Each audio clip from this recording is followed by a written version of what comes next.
1 दिसंबर को हम लोग क्या मनाते हैं? तो हम बताते हैं 1 दिसंबर को विश्व एड्स दिवस मनाया जाता है। एड्स AIDS, इसका फुल फॉर्म होगा acquired amino deficiency syndrome.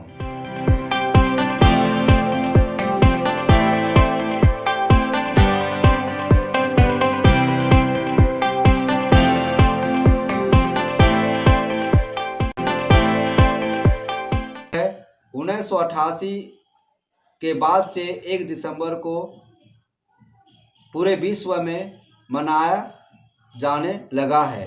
Ads दिवस पर बहुत सारे कार्यक्रम होता है। रेड रिबन लगाया जाता है। रेड रिबन एड्स का प्रतीक है, एड्स दिवस का प्रतीक है। तो इसका उद्देश्य है HIV जो एक विषाणु है, इसे रोकना है। HIV संक्रमण को रोकना है। HIV का फुल फॉर्म हो जाएगा ह्यूमन इम्यूनो डिफिशियंसी वायरस। तो इसको हम इसके बारे में जानेंगे कि एड्स कैसे फैलता है, इसका बचाव क्या होना चाहिए, एड्स का लक्षण क्या है। तो इसके बारे में हम विस्तार से चर्चा करेंगे। आप हमारे चैनल पर बने रहें। इसका बचाव हमें जागरूक रहकर हो सकता है। अब जानते हैं एड्स कैसे फैलता है। तो देखिए एड्स कैसे फैलता है। यह सुरक्षित यौन संबंध से एड्स फैलता है और रोगग्रस्त व्यक्ति के खून से फैलता है। एक ही सीरीज को बार बार प्रयोग से यह भी रोग फैलता है।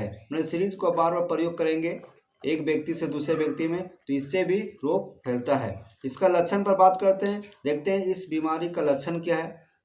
यह बीमारी शुरुआती दौरों में पहचानना बड़ा मुश्किल होता है और डॉक्टरों के अनुसार मुंह में सफ़ेद चकत्तेदार आना शुरू हो जाता है। शरीर से अधिक पसीना निकलना शुरू हो जाता है।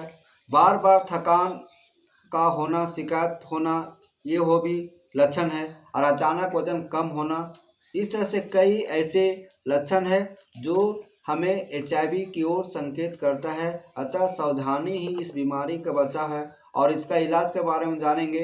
तो शुरुआती दौर में हम इलाज के माध्यम से बच सकते हैं, लेकिन जब इसका स्टेज बड़ा हो जाता है, इसका स्टेज बढ़ जाता है, तो बचना मुश्किल हो जाता है। तो इस बीमारी से बचने के लिए हमें एकदम पूर्णतः सावधानी बरतनी चाहिए।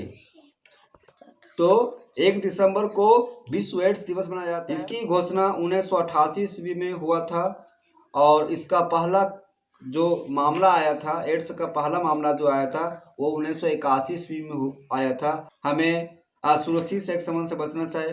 दूसरा हो जाएगा सैलूनों में जब हम शेविंग करवाते हैं और नहीं तो बाल कटाते हैं, दाढ़ी बनवाते हैं, तो वहाँ पे नए ब्लेड का प्रयोग करवाना चाहिए। ऐसा नहीं कि वह किसी दूसरे व्यक्ति में यूज हुआ और हम इसे फिर यूज हमारे शरीर में हो गया, तो इससे भी एड्स फैलने का डर रहता है। एंटीसेप्टिक लोशन का उपयोग करना चाहिए। और तीसरा है इंजेक्शन लगवाते समय डिस्पोजल सीरीज का नीडल का प्रयोग करना चाहिए। हम जब इंजेक्शन लगाते हैं तो एक ही सीरीज को हम कई व्यक्तियों के साथ यदि इसका उपयोग किया जाए तो ये भी कारण हो सकता है एड्स फैलने में।